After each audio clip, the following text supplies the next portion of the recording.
Hi readers, welcome back to my channel, Lila Wanders and Reads. Lee here, and welcome to my January reading recap, which could topple at any minute. It's kind of precarious. So in my weekend books, I go into detail about the DNFs. I'm not going to do that in the monthly recaps, just because I've got a lot to talk about. I'm also probably not going to do, read the descriptions of the books. We'll see how it goes. This month, I've got so far 3 that are going to go on as my favorite of the year.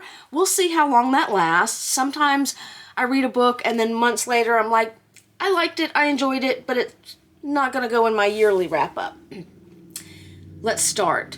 I started off the month with a fantastic read, and that is Colson Whitehead's The Nickel Boys. This is out in select theaters right now. It is not at AMC near me. It is at a art house theater, which I don't like because I don't like their popcorn. So I'm going to try to hold out for AMC to go see the movie. If worst case scenario, I'll get it when it comes on streaming because I have a feeling I'm going to cry. I almost cried during this book, and I'll be honest, this book left me feeling despair in a lot of ways because of something that happens in there.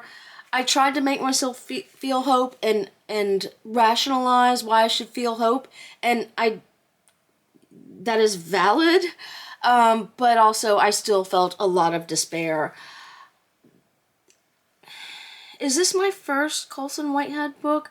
I think it might be. I have several other of his books. I just have not got to them yet. If you don't know already, this is based on a real place, the Dozier School for Boys, that's in Florida. It got shut down finally in the 2000s or 2010s. I'm not sure exactly the year. When I read this, I found myself comparing it to The Reformatory by Tanana Reeve Dew, which I read prior to this, but it was published after. And at first I thought, wow, is she taking stuff from this book? But no, they were both pulling from real information about the Dozier School, which, if you look it up, was a horrible place for young boys. I gave this book 5 stars, and this is one of the ones that is going down as one of my favorite of the year. At first I thought it was not. I think it's because of the despair that I felt, but I still think about the book, and that's what makes a book really special to me. Next up, I read a book, Carmilla by Joseph Sheridan LaFanu, for an online book club that I participate in. However, I did not participate in the one we did for this. This version is edited by Carmen Maria Machado, and I realized early on in the introduction that she's a bit of an unreliable narrator, and at first I was kind of mad, but then I liked it. So 4 stars for Carmilla. This is a classic. It was published before Dracula, and it is about a female vampire.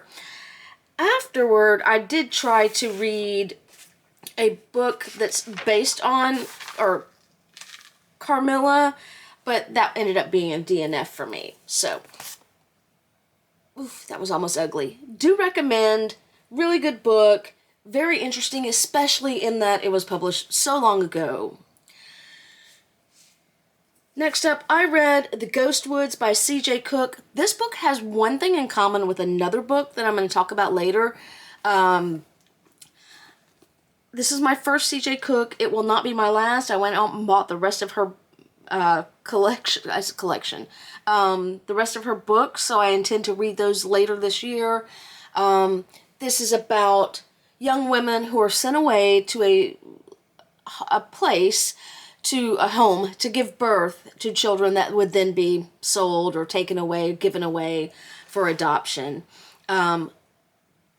This is not going to be a spoiler. If you look at the cover, this is Sporer, which is spore horror, and I really enjoyed this.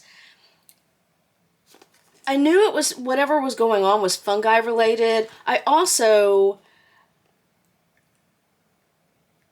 knew some things about the young girl, Pearl Gorham, that she didn't know, because she had blocked them from her memory. But really heartwarming, heartbreaking story. I love when a book makes me question reality, and this book did. Next up, we come to one of my absolute favorite books of the year. I adore this book. This is The Undoing of Violet Claiborne by Emily Critchley. There is gaslighting in here. There is a horrible sacrifice, which normally I would have been against, but in this, I actually had to put the book down and weep for a second because I realized what that sacrifice meant. And I understand everything about Violet Claiborne at that moment. So in this book, Gillian Larkin gets invited by her roommate at their boarding school to Violet Claiborne, to her home. And as you come up to as they arrive at the home, I noticed a blackened section at the at the top of the house, giving one side of the place a diseased appearance. And so then I knew immediately that something was rotten here. There's also a World War connection. This is 1938, so it's a little before World War II. And I cannot find the words for how much I adored this book. I wrote at one point, "Oh, I am shooketh." At every turn, there's something that I was like, "Oh my God, oh my God, oh my God." And then at the very end, because this is told in 2 timelines, which you know I love, I was completely satisfied with the ending. I don't think this book comes out in the US until March or April.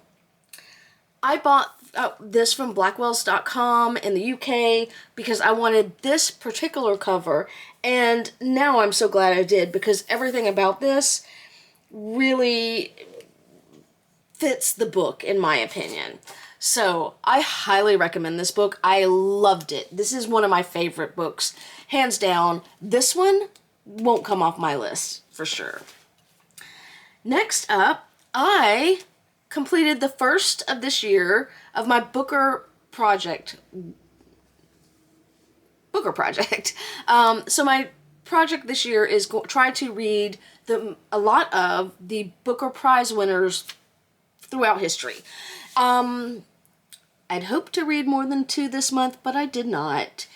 And the first one I read was Something to Answer For by P.H. Newby. This was the 1969 Booker Prize winner, so it was the first Booker Prize winner. And this one I really struggled to get through. I did not know what the hell was going on a lot of the time because he jumps and it's almost dreamlike. But why did I not DNF this book when I did probably 5 or 6 DNFs this month for more modern books? It's because I learned something from this. I did not know about the Suez Canal crisis of 1956 until I picked up this book. All the reviews that I read said you had to know something about that to understand what was going on. And even with reading reviews and watching videos about the Suez Canal crisis, I still a lot of times was a little bit lost with Town Row here. But at the end, I gained something by reading this, and that was knowledge of history. So after I finished Something to Answer For by P.H.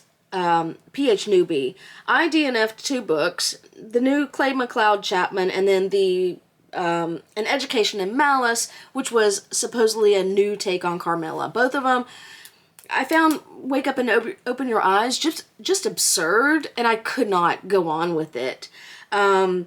Education and Malice, I was just bored. I may try that again later. I won't try Wake Up and Open Your Eyes again later. So after that, I was like, I need something that I know I can read from start to finish and not put a book down again. And I chose a book because after I read C.J. Cook's The Ghost Woods, I wanted to talk about books that focused on fungi and mushrooms, and I chose Earthstar Magic by Ruth Chu. This is an adorable little book. It is perfect for chapter readers. I love that Ruth Chu doesn't talk down to the young reader. It is a little young for me, but I enjoyed reading it, and it helped me finish a book after 2 DNFs. Next up, I started Begin Again, a novel by Helly Acton, and this is one of those kind of magical novels where you get a chance. Frankie is dead at the beginning, and she gets a chance to start her life over at different places and see what it would be like if she made another choice. I struggled a bit at first, and I was really concerned that I was going to DNF this as well. But Frankie's inner demons paint dark, false pictures sometimes. And it was that line, which I could relate to, that made me connect with Frankie. And after that, I just went right along with this.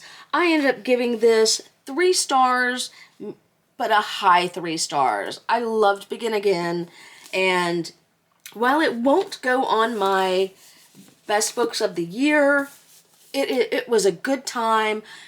In 5 or 10 years, when I've forgotten it, it'll be a joy to read again. Next up was another joy. I gave it 4 stars. The ending was a little wonky. I kind of lost what happened to the husband, but overall, King Nix by Kirsten Backus was a fun ride, and I just went along with it. I did not, like I said, I did not know what I thought about the end, but I do know that I enjoyed the journey. I was going through kind of a British Gothic-ish atmospheric phase earlier this month, and this fit the bill. I don't know if I'll read her again, but I had a good time with this book. Next up is the second book I read this month for my Booker project, and that was the 2023 Booker Prize winner, Prophet Song by Paul Lynch, and I could not think of a more timely reading of this because I started it on the 13th of January, and 4 stars for this. I think, damn it, you know what? I think this is going to go in one of my favorite books of the year because I think about this. I need to star that. I think about this still, and I refer to it when I'm talking about other books. This is a vision of Ireland under fascist rule and how things speed toward an inevitable ending. And I highly recommend it. He wrote it about Syria, but it could have applications about many countries. So, yes, that is the 3rd book now that is going to go up into my top of the year. And again, it's because I still think about the book. Next up, I got a recommendation from one of you guys, and that is Robin Hobb's Assassin's Apprentice. I really enjoyed this book. I do love a good fantasy.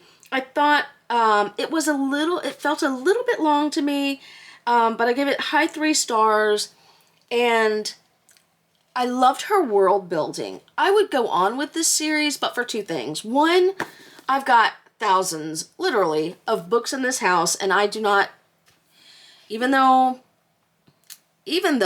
I continue to do it, I do not need to buy any more.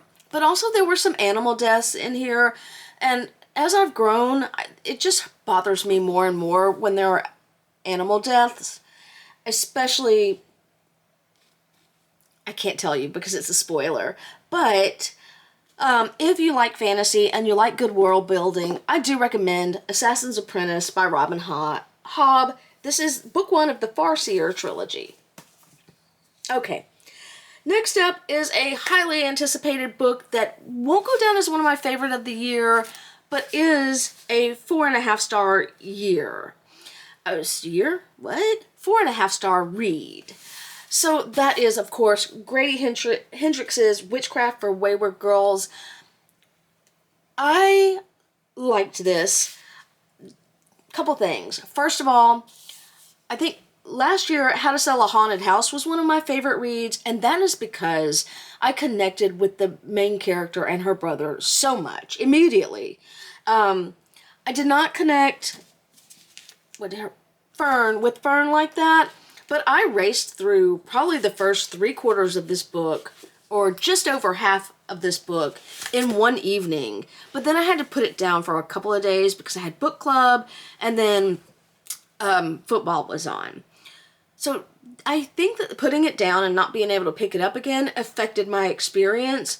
But also, there were a couple of abrupt, to me, point of view changes that I did not like. That all of a sudden had been in Fern's head for so long, and all of a sudden I'm in somebody else's head. But overall, I highly recommend Witchcraft for Wayward Girls. This and C.J. Cook had in common that they were about young girls being sent away to homes to have a child that they would later give up. A little bit more fantastical elements in Grady's. Well, I don't know. Different. Completely different, but both kind of fantastic. After Witchcraft, I had 3 DNFs back to back to back. And I was, at that point, really frustrated. I think the third one I could pick up later and maybe try to go through it again. It just was too slow for my liking. So one of my work friends we follow each other on Goodreads, and she's been reading this romance series backward. And so I'm like, you know what? I'll just pick up the trilogy. I think there's going to be 4 books. So I read Sarah Adams's When in Rome. And this was a 4-star read, which I needed. I didn't finish it in one night, but I almost did. I needed this after those DNFs. And what I've learned that there were some little things in here, but overall, if the writing style is good and it works for me, I'll let the little things slide. And little things being, sometimes people are too flowery in their metaphors, and I'm like, that's really not necessary. But actually, that comes back up again in another book here. But I really enjoyed When in Rome, and it was so light and fresh and fun. It was also very little spice. It's all about the romance and the attraction, less about the actual act. Which comes to my fourth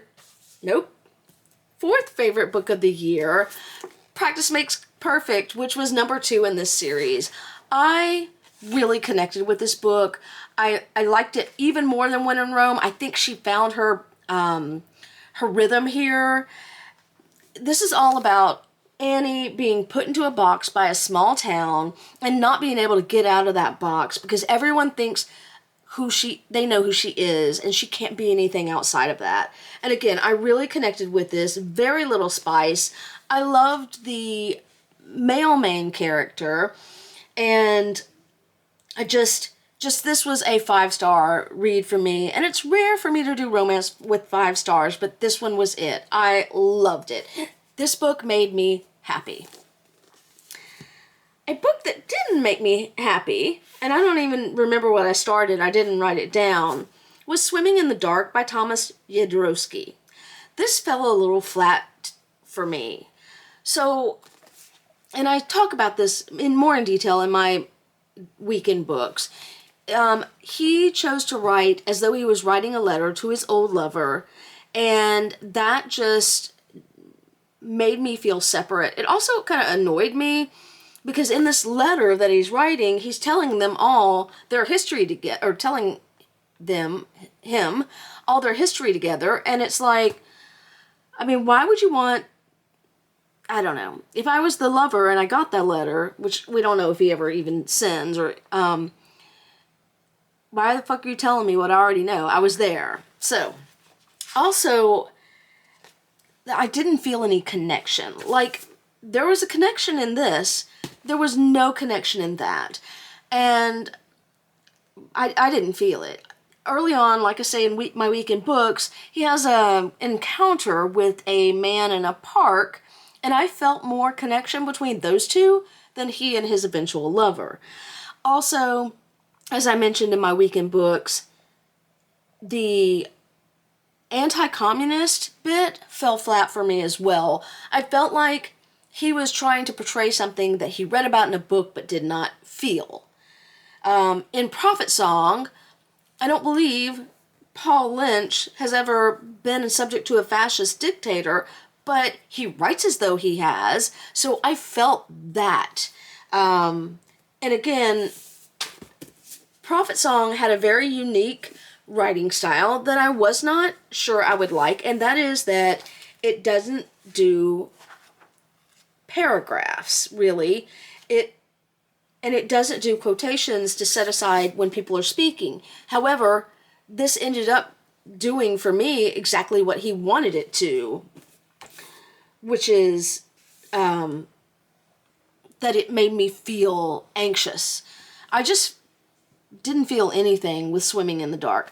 This book did, however, inspire me to pick up Giovanni's Room by James Baldwin, which is about another man this is set in the 80s. Giovanni's Room is set in the 1950s in France. And Giovanni's Room is mentioned and seems to be an inspiration for this book. But already, I feel more from Giovanni's Room than I do for Swimming in the Dark. So, I'm glad I read it, though. Finally, I ended the month finishing up my nonfiction selection for this month. That is The Unwomanly Face of War by Svetlana Alexievich, an oral history of women in World War II. Again, I felt more in this book than I did Swimming in the Dark. This was a bit of a long book for me. It did, I guess it was a slower read because this is also translated and I had to get in the right mindset. I do appreciate that she used the women's words rather than tidying them up because it was important to hear it like that with their own words. I will be focusing a lot on women in war this year. Not every month will it be nonfiction, but I do actually intend to add more women in war in my fiction reading as well. So, anywho, that was a huge month for me. Let's see, 1, 2, 3, 4, 5, 6, 7, 8, 9, 10, 11, 12, 13, 14, 15. Not counted here is an audiobook, so I think that's a total of 16 books. That's a lot. That's a lot more than I expected to get done this month. And it doesn't feel like I really read that much because I had a lot of DNFs, and some weeks it was two or three books. Some weeks it was 1 or 2 books. Anywho. So January, despite the DNFs, which I had, I think, a total of 5, I had a really great reading month. I hope that February is as great. I will let you know along the way with my weekend books. Also in February, I am doing a Black History Month on every Tuesday, and we'll highlight books by Black authors. I intend to read a little bit more of those as well. I'm excited because there's a Women in War connection on that. My first Black History video is a Booker edition, and that posted yesterday on the tube. That is it for me. As always, thank you for sticking with me on my journey, and happy reading.